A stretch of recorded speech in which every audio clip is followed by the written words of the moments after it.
What's going on YouTube? Welcome to another video. So in this one we'll be talking about the upcoming OnePlus 6. And if this is your first time on this channel, make sure you hit that subscribe button and the bell button so you'll be one of the first people to know when I upload a new video. So let's move on.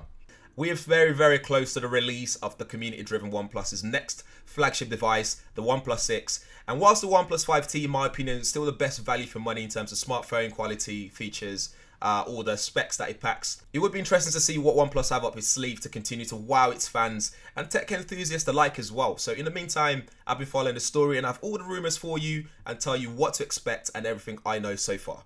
Most of the rumors aren't even rumors anymore. Most are confirmed already by OnePlus's CEO. And if you have a look through OnePlus's community forum, you'll be able to see some of the other confirmed specs as well. So let's start with the design. With the design, we can expect a big 6.3-inch edge-to-edge AMOLED display, which will be rocking a 2880 by 1440 QHD plus resolution. You get that red alert slider on the side, which is super useful. I find that useful already on the OnePlus 5T. It means I can quickly go to vibrate mode without having to faff around with my phone. You get a fingerprint sensor at the back with Face ID unlock as well, which is just standard now.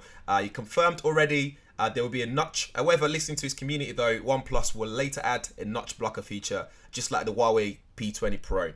What would the rumor be like, a rumor roundup be like without Evelix? Based on a sneak peek image he recently shared on his Twitter feed, we can expect a USB-C port with dash charge support, obviously a 3.5mm headphone jack, which is a great thing to still keep there, considering people that will be buying this sort of phone at this price point will be people who still want 3.5mm headphone jack, as well as they've listened to their community to still keep that on. Regards to that notch, again, OnePlus CEO Carl Page said, how big a notch always depends on your choices as a company, he said.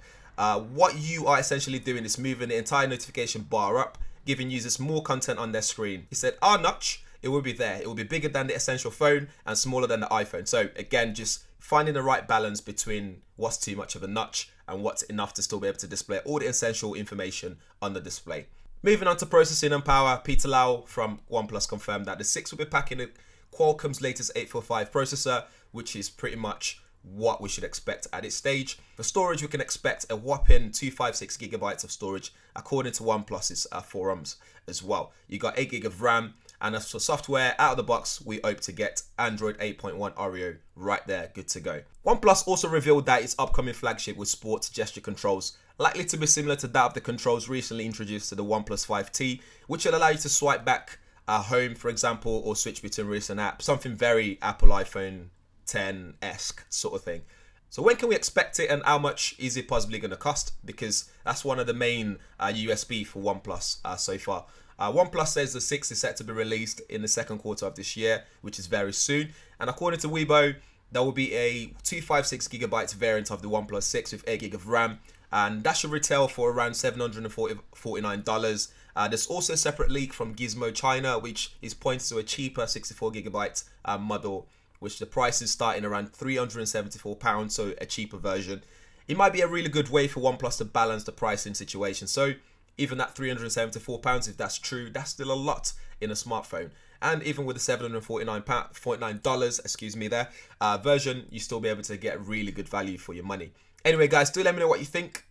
Do you have any other leaks that I've seen that I've missed? That I've missed? Drop them in the comments below.